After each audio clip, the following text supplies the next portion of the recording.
국가신용등급 강등이다. 대한민국이 위험하다. 결국 말입니다.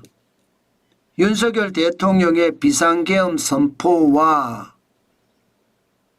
대통령 탄핵 소추안의 표결까지 대한민국의 정치 상황이 굉장히 복잡 미묘하게 흘러가고 있거든요. 대혼돈, 대혼란이라고 해도 과언이 아닙니다. 현재 말입니다. 정치적 혼란이 사회적 혼란으로 점점 이어가는 모양새예요. 자, 이 와중에 세계 3대 신용평가사들은 대한민국을 어떻게 보고 있을까요? 저는 이게 굉장히 중요한 요소라고 생각합니다. 세계 3대 신용평가기관 피치나 무디스나 S&P는요. 한결같이 이야기하는 게 정치적 위기가 장기화가 되면 대한민국 신용등급에도 하방 위험이 있다 이렇게 이야기합니다. 다시 말해서 신용등급이 떨어질 수도 있다는 거예요. 피치는요. 정치적 위기가 장기화되면 신용 하방 위험이 증가할 수 있다 이렇게 이야기했고요. 무디스는 비상계엄 사태 여파 길어지면 한국 신용등급이 부정적 영향을 받을 수 있다 이렇게 이야기했습니다. 그리고 S&P는 비상계엄 사태가 현재까지는 한국 신용등급에 실제 영향은 없다 이렇게 이야기했습니다. 전체적으로 보면 말입니다. 전체적으로 보면 3대 신용평가기관들의 어떤 평가가 어떻게 생각하면 국가신용등급이 떨어질 수도 있다 그렇게 생각하는 거잖아요. 저는 이게 굉장히 충격적이 될 거라고 봅니다. 현재까지 말입니다. 피치나 무디스나 S&P는 국가신용등급을 그렇게 최악으로 잡고 있지는 않습니다. 국가신용등급을. 여러분 피치는요. 현재 단계로 보면 AA-거든요. AA-면 위에서부터 네 번째입니다. AA 플러스 AA 마이너스 네 번째를 유지하고 있습니다. 그리고 신용등급 전망은 안정적으로 유지하고 있고요. 현재까지는 그렇습니다. 여기서 만약에 한 단계 떨어진다고 하면 A 플러스가 되거든요. A 플러스. 문제는요. A 플러스가 되는 게 중요한 게 아닙니다. 우리가 IMF 때는요.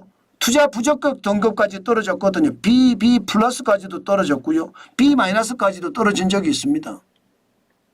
그만큼 말입니다. 앞으로 IMF 외환위기처럼 이렇게 최악의 위기가 올 거냐 안 올 거냐는 더 생각을 해봐야 되지만 지금 현재는 그냥 신용등급의 하방 위험은 있지만 길어지면 있는다는 뜻이에요. 무디스도 말입니다. 이게 AA2예요. A 스몰 A2입니다. 이것은요. 위에서 보면 3단계입니다. 3단계. A 스몰 A가 1단계고요. A 스몰 A1이 2단계. A 스몰 A2가 이게 3단계인데 대한민국은 지금 A 스몰 A2입니다. IMF 때는요. B 스몰 A1이었습니다. 그때보다는 지금 굉장히 많이 올라가 있으니까 떨어진다고 해도 뭐 큰 충격은 없다 이렇게는 볼 수 있나요? 근데 기본적으로 떨어지면 안 좋습니다. 떨어지면 신용등급이 떨어지면 기본적으로요. 우리가 해외에 돈을 빌릴 때 이자가 비싸지고요. 그만큼 투자자들도 한국을 자꾸 꺼리게 됩니다. 그런 게 문제가 생기는 거죠. 지금 S&P도 마찬가지입니다. S&P도 위에서 보면 3단계째 있거든요. AA에서 AA 플러스 AA인데 지금 우리 등급은 AA입니다. 이거를 내릴까 봐 걱정이 되는 거죠. 이거를 내릴까. 지금 현재까지는 별 문제가 없습니다. 뭐 3대 신용평가 기관도 거기에 대한 어떤 당장 신용등급을 바꾼다 이렇게 이야기는 안 하니까요. 그렇지만 앞으로 문제가 되겠죠. 당장 윤석열 정부는 뭐 4대 개혁하자고 했잖아요. 이거는 끝장난 거나 다름없을 겁니다. 의료개혁이든 연금개혁이든 교육개혁이든 노동개혁이든 이제 개혁은 물 건너갔어요. 예. 윤석열 정부가 뭐 식물 정부가 될 것은 자명하니까요. 그러면 뭔가 진행이 돼야 되는데 나라가 발전하기 위해서는 그 발전이 쉽지 않다는 거예요. 큰 그림에 윤석열 정부의 개혁은 끝났다는 뜻이죠. 그만큼 말입니다. 개혁 자체가 이제 동력을 잃었습니다. 그러면 여기에 대한 영향이 안 생길까요? 그런데 생길 가능성이 있습니다. 게다가 더 놀라운 것, 비상계엄 사태 때문에 경제 과제들이 완전히 흔들리고 있잖아요. 반도체 지원이나 AI 지원, 지금 야당이 지금 반대하고 있었습니다. 그렇기 때문에 보조금 지급 불가능할 거예요. 전 세계는 지금 AI 보조금, 반도체 보조금 엄청 주고 있는데 우리는 그게 안 된다는 이야기잖아요. 여기에다가 상법 개정도 야당의 뜻대로 될 가능성 굉장히 높습니다. 야당의 뜻대로.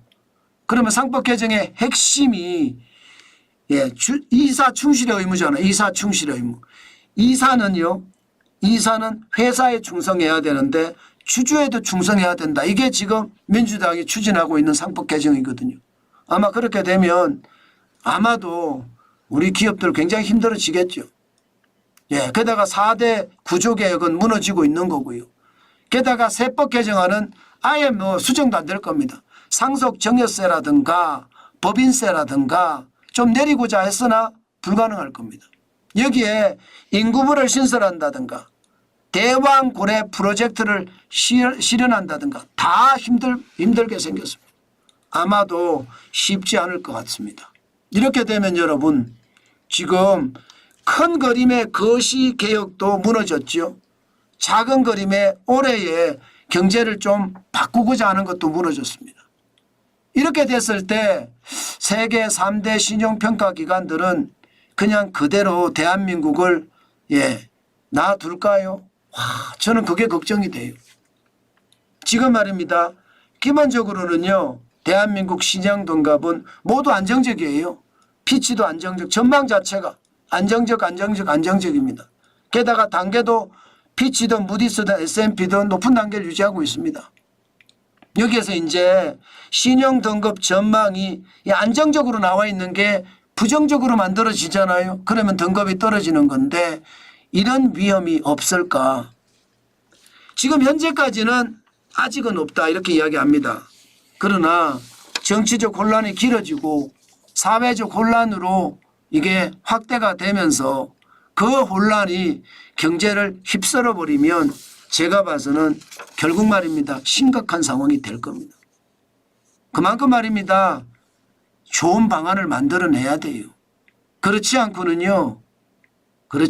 대한민국이 이게 굉장히 어려워질 겁니다. 여러분 알다시피 레임덕이라면 권력 누수 현상이라고 하잖아요. 그런데 윤석열 정부는 데드덕이 될 가능성이 크거든요. 데드덕은요. 레임덕보다 더 심한 권력 공백을 말하는데 아마 데드덕이 될 가능성이 커요. 그래서 정부가 식물 정부로 전락할 수밖에 없거든요. 이렇게 됐을 때 경제가 안 챙겨지면 대한민국의 신용등급은 더 떨어질 수 있다는 것 분명히 우리는 기억하고 또 거기에 대응해야 되겠다. 그 말씀 드리겠습니다.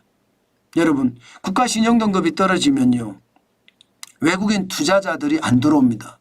그리고 우리가 외국에서 돈을 빌릴 때 이자를 더 많이 줘야 되고요. 그만큼 비용이 많이 나간다는 이야기죠.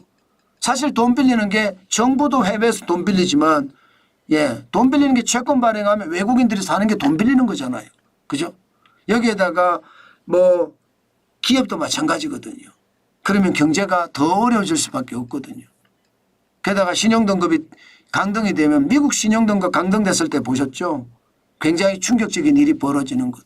그런 충격적인 일이 벌어질 수도 있다. 그 말씀 오늘도 강조해 드립니다.